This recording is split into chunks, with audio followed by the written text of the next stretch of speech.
Olá, bem, na nossa última conversa, no nosso último episódio, eu trouxe a tese da questão de uma estética neoliberal na perspectiva de controle social, de controle de quem vive do trabalho, de gestão e de pessoas que habitam o mundo do trabalho. Então, eu também me referi à importância da morfologia, de pensarmos esse ambiente, essas experiências, essas interveniências, essas dimensões e aspectos morfológicos que dão sustentação a essa estética da dominação, do sequestro de almas, de fomentar o mal-estar. Bem, o primeiro aspecto morfológico que é importante considerar e ela acontece no âmbito do invisível, né? Para que a captura da motivação, do valor, da moral que sustenta essa estética, né?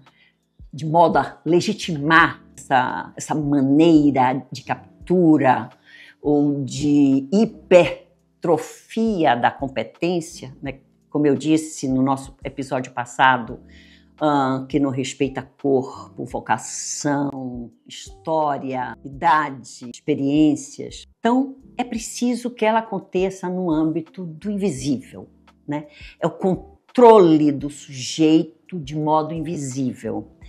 E nesse campo de subjetivação, que é capaz de expandir a alienação e o estranhamento quando morfoseia o binômio controle e autonomia. Então o sujeito não percebe ou não é fácil a observação dos mecanismos de autoridade, dos mecanismos hierárquicos, se reduz a esses mecanismos, de modo que ele acredita de que ele é um sujeito autônomo no fazer, no processo, na individuação dele ou dela como trabalhador e trabalhadora. Então, essa é uma forma de capturar, e essa observação quem nos traz é a Beatrice. Pelo menos a leitura que me deu clareza foi quando eu li a obra de Beatrice da Ditadura do Sucesso, né?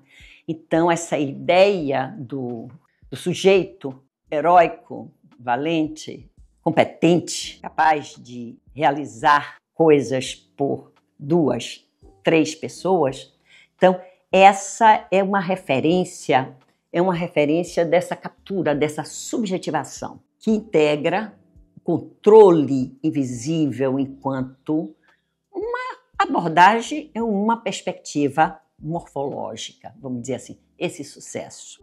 A autora nos diz o seguinte: a autonomia controlada designa um processo de concentração e atomização, assim como uma estratégia de expansão pela externalização dessa perspectiva atomizada. Você externaliza, você divide, você atomiza para que se faça uma espécie de crença na potência individual, dessa competência, dessa virilidade, vai dizer também o Deju, né? O sujeito tem que ser viril, homens e mulheres, né? Nessa sociedade de competentes, né? Nessa sociedade de excelência, nessa sociedade de expertise. Então, não é um coletivo, mas é o indivíduo que é o responsável, que tem que ser líder. Todos num grupo têm que ser líder. Então, a formação, inclusive em âmbitos de cursos de administração, de empresas ou administração pública, você tem que ser líder. Todos no ambiente de trabalho devem ser líder. É óbvio que essa liderança estabelece essa competição tirânica, absurda, num ambiente onde se tece exatamente a solidariedade entre aqueles e aquelas que vivem e habitam, são os habitantes da experiência do trabalho, de construtores de mundo, né? De criação, de intervenção para aquilo que não será seu. Então, essa ideia de autonomia de liderança designa esse processo de concentração e atomização, assim como uma estratégia de expansão desse sistema. Em outros termos, ela identifica um processo e uma estratégia. Então, absolutamente no campo da racionalidade organizativa, que se dá essa gestão de pessoas, esse controle sobre o processo produtivo. É preciso essa invisibilidade, essa fé e essa crença na competência do indivíduo no aqui e agora. Né? Então, é no momento onde não se tece história, onde não se vê futuro, mas sempre um momento da circunstância. Ademais, ela revela um paradoxo que combina autonomia e controle que habitualmente eram considerados contraditórios. Essa é a engenharia, essa é a reengenharia da neoliberal, do capitalismo flexível. Esse é um elemento importante de pegar o que se apresentava como paradoxo, mas como articulados, complementares, que é essa designação de concentração do indivíduo que está submetido, que vive um processo de submetimento e de pressão, mas se acreditando autônomos da sua própria lei, nesse processo produtivo. Bem, esse é um elemento que eu chamo de controle do invisível. Um outro elemento que eu vou trazer aqui é no campo jurídico, a partir de uma pesquisa que foi publicada, que foi realizada por um médico do trabalho, que é o Hermano Ribeiro, que chama O Juiz Sem a Toga. É uma obra sensacional, porque ele acompanhou uma pesquisa realizada entre servidores do judiciário, salvo engano agora, não sei se do Paraná ou de Santa Catarina. E ele vai realizar essa pesquisa com juízes. Foi feita no âmbito dos servidores, uma pesquisa sobre saúde, sobre agravos, sobre riscos no trabalho, sobre mal-estar, sobre sofrimentos psíquicos, a pressão, o que é que acontecia. E ele foi fazer com os juízes. O título do livro já nos deixa claro, né? O Juiz Sem a Toga. Ele vai constatar, a partir da pesquisa e de escuta de juízes no estado referido, o Paraná ou Santa Catarina, salvo engano, foi no Paraná.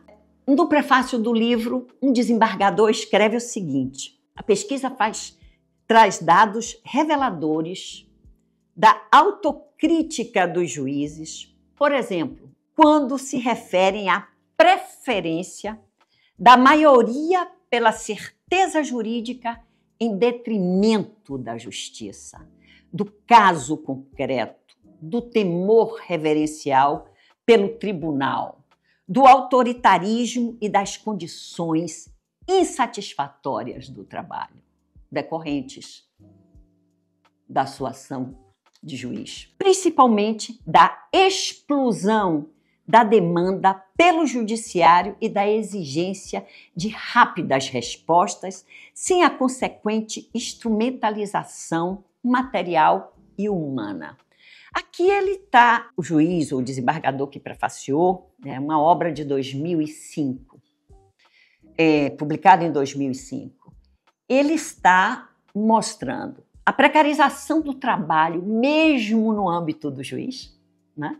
Então, a gente fala de precarização do trabalho, do mundo do trabalho, de segmentos designados como operários ou como segmentos de serviço público, mas o juiz, no status, na expressão que o Poder Judiciário tem enquanto esfera do poder, ele vai trazer a denúncia de juízes de terem que trabalhar sem o respaldo material e de pessoas que deem suporte às demandas e às exigências de produção, da produtividade do judiciário. Então, isso passa pela reforma do judiciário em números. Não importa a qualidade da sentença, não importa a especificidade do caso a ser analisado e julgado. O que importa é a quantidade de sentenças proferidas. Para ilustrar, eu vou trazer uma experiência pessoal. Isso por volta de 2003, num curso de Direito. Eu tinha os meus colegas, advogados e também juízes. E eu tinha um caso familiar com relação à questão de guarda de uma criança. E eu, recém-chegada, tanto naquela faculdade quanto também de São Paulo, eu perguntei a um colega juiz, professor, juiz, fiz uma pergunta muito genérica. Que tal doutor fulano? Porque eu queria ver qual a livre associação que ele faria com que tal doutor fulano. Eu estava aflita com relação à sentença que seria proferida da guarda dessa menor familiar. E a resposta que ele me deu foi extraordinária desse sintoma que estamos falando. Ele é muito competente. Ele é muito produtivo. A livre associação da resposta de que tal doutor fulano, óbvio que eu não poderia fazer uma pergunta antiética, mas eu enveredei pelo campo da livre associação e obtive como resposta a reafirmação já desse elemento de cultura a avaliar o trabalho de uma pessoa a partir da quantidade que o faz competente. Então, ele é muito competente, ele é muito produtivo. Então, isso eu chamei de morfologia técnica no âmbito jurídico. Para finalizar, eu quero deixar aqui uma passagem de um livro que chama Direitos Desumanos. Quando nós falamos de trabalho, de sofrimento, de dignidade humana, de quem vive, habita o mundo do trabalho, de superação de uma história onde referência de trabalho é exatamente o de corpos sacrificados, o de depreciação material e simbólica do sujeito, da pobreza material e de valor de quem vive do trabalho. A minha amiga e grande jurista Ellen Hazan, que eu tenho um episódio realizando uma entrevista com ela sobre direito do trabalho, ela é autora desse livro, né? Ellen diz o seguinte, ela se refere, ela privilegia nessa obra a mulher trabalhadora. Então, ela diz o seguinte, o mais escandaloso dos escândalos é o de nos habituarmos a essa desumanização. Nossa subjetividade não é aceita. Nossas diferenças também não. Na verdade, deixam de nos considerar seres humanos para nos considerar negros ou negras, índios ou índias, fêmeas, gays, pobres, ignorantes e outros. Muito de nós passamos a acreditar nessa ilógica maldita. Aguardo vocês no próximo episódio.